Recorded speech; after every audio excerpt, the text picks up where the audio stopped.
Est-ce qu'il a déjà existé quelqu'un qui n'avait peur de rien? On va parler de la patiente SM46. La patiente SM, c'est une américaine qui est née en 1965 et qui présente une destruction de l'amygdale. C'est cette partie du cerveau.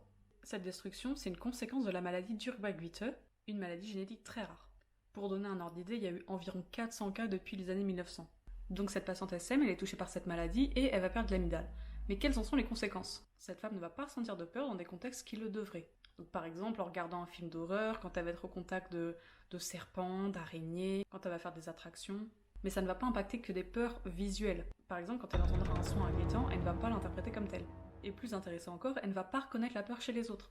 Donc si vous lui présentez ce visage-là, elle ne saura pas ce qu'il veut dire.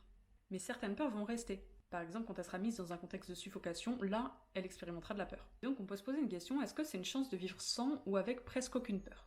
La peur, elle est universelle. En fait, ça va permettre de détecter un danger et donc savoir quand fuir, quand se défendre et donc permettre la survie.